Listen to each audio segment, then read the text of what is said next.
están cumpliendo 10 años del brutal asesinato del que fue víctima Paola Acosta, un caso, Federico, que conmocionó a Córdoba en su momento, sí, porque en principio se la buscaba a ella y a su pequeña hijita de 1 año y 9 meses. Y te agregaría que tuvo en vilo al país, un caso que provocó una enorme conmoción social, la búsqueda primero de Paola Acosta y después el hallazgo de su cuerpo tirado en una alcantarilla a metros del puente Zípoli, con su bebita habiendo sobrevivido ahí horas, días, se supone. Bueno, vamos a repasar algunas de las características de este hecho que fue tan conmocionante. Recordemos que, mira, ahí está la información, el caso Paola Acosta.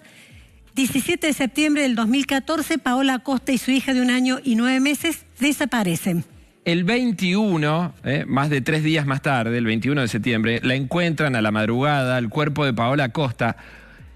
Junto a ella estaba la hijita, con vida, en una alcantarilla en Zípoli e Igualdad, a menos de 1 cuadra del puente Zípoli. Habían pasado 80 horas desde su desaparición. Bien, sigamos repasando entonces para recordar el caso.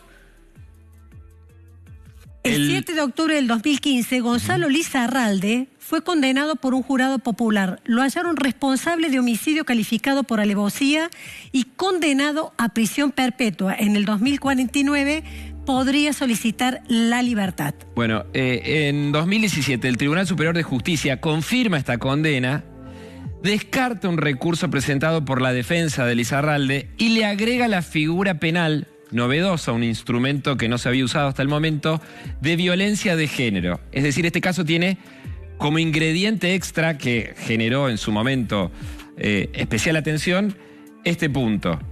Se aplica por primera vez la figura de violencia de género. Lo que sentó precedente para los casos subsiguientes. Bueno, en el marco de estos 10 años que se están cumpliendo, la novedad es que Gonzalo Lizarralde, que ha sido condenado a cadena perpetua por el asesinato de Paola Acosta, está pidiendo una revisión de la condena. Dicen los abogados que lo representan que hay nuevas pruebas que permitirían pedir una revisión de la condena al Superior Tribunal de Justicia, más allá de que, reiteramos, la Corte ya en el 2017 dejó firme precisamente la condena, la sentencia. ¿no? La sentencia. Y la defensa de Lizarralde, entre otras cosas, expone como argumento la opinión de un prestigioso perito, de un prestigioso forense que contrataron para que evalúe este caso. Exactamente, lo contrataron al licenciado en criminalística Enrique Prueger. Él ha intervenido en casos muy resonantes del país, como por ejemplo el caso Carrasco, en la muerte de Carlos Menem Jr., también intervino en el caso Tania Abrile, como para que ustedes tengan una referencia de quién estamos hablando. ¿Qué es lo que sostiene este perito?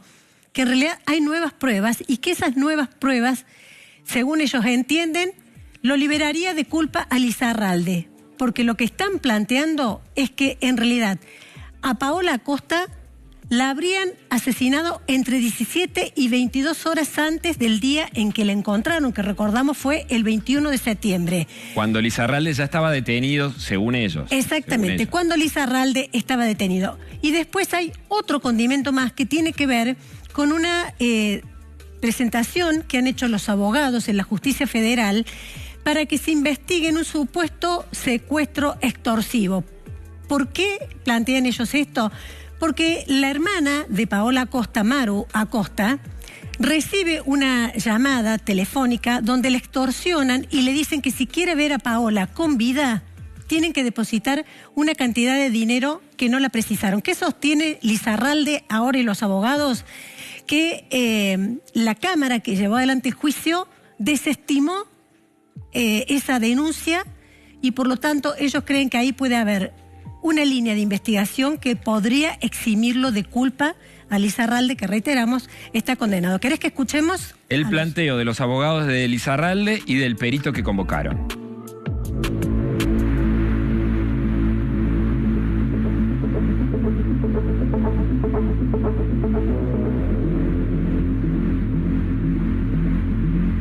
Gonzalo Lizarralde está preso hace 10 años, ya esta parte.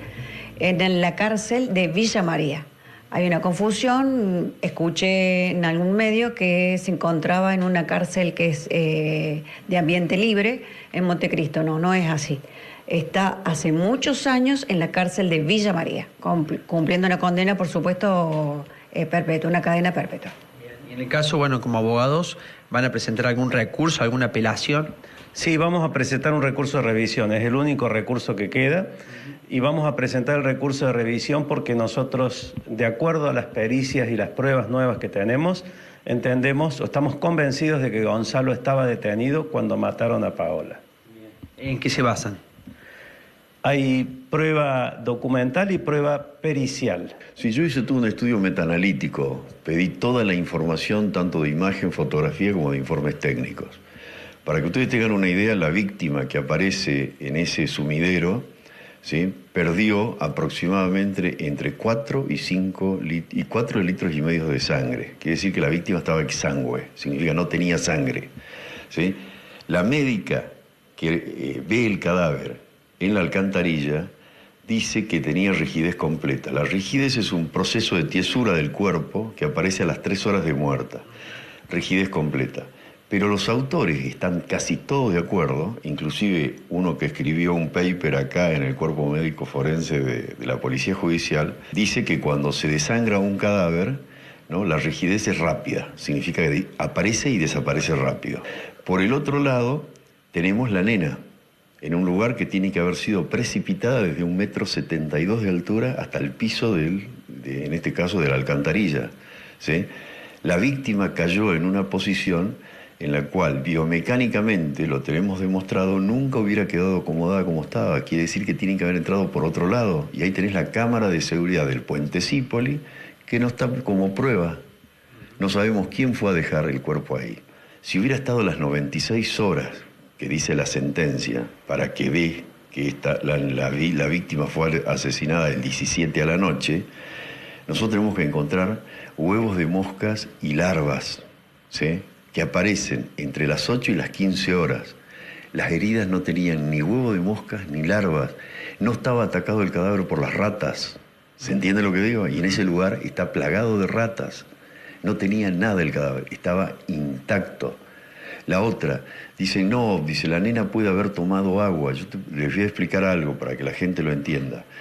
Una bebé de aproximadamente 1 año y 8 meses, ¿sí?, necesita 1,3 litros de agua, significa 1 litro 300 centímetros cúbicos.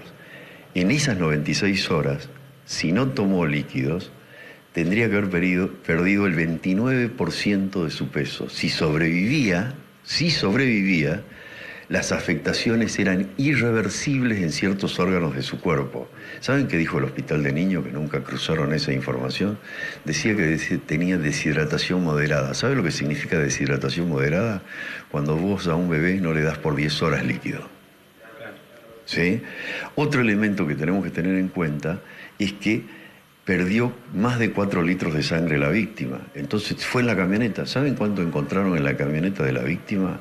Encontraron 2 gotas de sangre con el patrón genético de la víctima, que fueron agregadas. ¿Por qué fueron agregadas? Porque nos estamos olvidando de la física. Hubo una lluvia, dice, no, dice, la nena puede haber tomado líquido, dice, porque llovió el día martes, hubo 0,5 milímetros de lluvia. 0,5 milímetros de lluvia, las prendas no tienen barro. Es decir, imagínate toda la decantación que hay sobre Zípoli. Cuando llega ese sumidero, no llega el agua cristalina. No, llega el agua barrosa, las prendas están intactas. Es decir, lo único que tienen de contaminación son hojas, son fibras de pelo y un montón de cosas. ¿A vos te parece que de 4 litros de sangre en la camioneta simplemente hayan encontrado 2 gotas y que por la dinámica que tiene son 2 gotas que fueron agregadas con anticoagulante? Porque una gota de sangre de una persona que la asesinás, inmediatamente sale y se coagula. Entonces las plaquetas y glóbulos rojos se quebrajean, se hacen como unas fracturitas así, ¿sí? Y todo lo demás es un color amarillo. Acá no, acá es todo rojo. ¿Como impuestas, dice? Le tiraron las gotas de sangre cuando la víctima estaba viva. Y vos tenés rota la cadena de custodia. ¿No lo vieron eso? La autopsia dice que hay heridas triangulares. ¿Sabés qué significa herida triangular? es un cuchillo de estas características. ¿Ustedes saben lo que es este cuchillo? Este es un cuchillo comando. Esto no es un cuchillo cualquiera. Pero además de heridas triangulares, para que vos tengas una idea, hay otra arma que es un cuchillo común, de un solo filo. Significa 2 armas. Pero la nena tiene en su pullover